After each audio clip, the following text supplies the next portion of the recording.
இதுல எனக்கு என்ன இப்ப புரியுதுன்னா, நான் தாவேக்கால வந்துட்டு நான் பிராங்கா, ஏன்னா இவர் வந்துட்டு நான் மோடிக்கு வந்து சப்போர்ட் பண்ண மாட்டேன் அப்படிங்கும்போது அப்ப காங்கிரஸ் தான் சப்போர்ட் பண்ணுவாரு.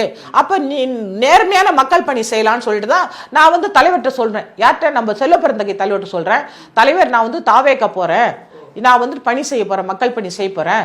ஏன்னா காங்கிரஸ்ல நம்ம மோடியை தான் ஏற்றி பேசிட்டு இருக்கோம், தர்ணா பண்றோம், போராட்டம் பண்றோம். ஆனா மக்கள் பணி செய்த மாதிரி தெரியல.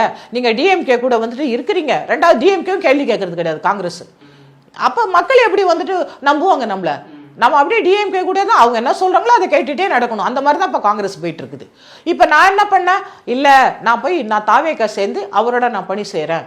அவர் வந்துட்டு ஒரு ஃப்ரெஷ்ஷாக ஒரு தலைவர் வராரு, அவர் ஊழல் இல்லாத ஆட்சி கொடுப்பங்கிறாரு, நம்ம போயிட்டு நாங்கள் வேலை செய்யணுன்னே அவர் ஒரு வார்த்தை சொன்னார். யார்? நம்ம தலைவர் சொன்னார், அம்மா உங்களுக்கு மரியாதை இருக்காது அம்மான்னு சொன்னார். அது உண்மைதான், எனக்கு தெரியாது. இல்லை, அவர் சொன்னார் போவாதீங்கன்னு சொல்ல, உங்கள் விருப்பமா, ஆனால் அங்கே மரியாதை இருக்காதாம்மா உங்களுக்கு, இங்கே நாங்கள் செயலாளர் பதவியெல்லாம் கொடுத்து உங்களை நல்லா தானே வச்சுருக்கோம் அப்படின்னு சொன்னார்.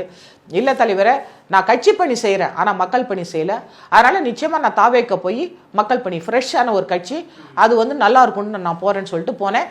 அதே மாதிரி உங்களுக்கு நீங்கள் ஒவ்வொரு வாட்டியும் என்னை பேட்டி எடுத்திருக்கிறீங்க, அந்த பூஞ்சோலையெல்லாம் வந்தேன், பேட்டி எடுத்தீங்க.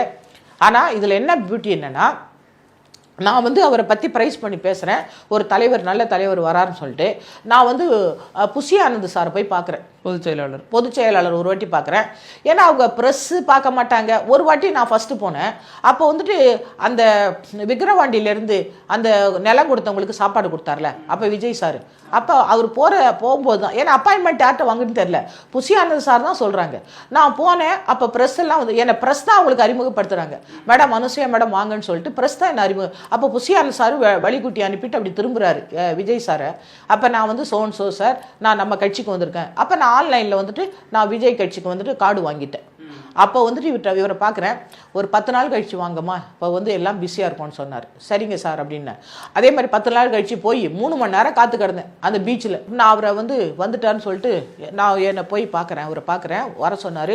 ஒரு 10 நிமிஷம் பேசினார், எல்லாத்தையும் பேசினேன். இப்படி ராஜீவ் காந்தி சார் கூட இருந்தேன், நான் கட்சிக்கு போனேன், இதனால தான் நான் வரேன் இந்த காரணத்துக்கான்னு சொல்கிறேன். எல்லாத்தையும் வாங்கிட்டு எல்லாத்தையும் கேட்டுட்டு பொறுமையாக கேட்டுட்டு அவருக்கு நான் துண்டெல்லாம் போத்துனேன். எல்லாத்தையும் கேட்டுட்டு நான் தளபதியிட்ட உங்களை அறிமுகப்படுத்துகிறேன் அப்படின்னு சொன்னார்.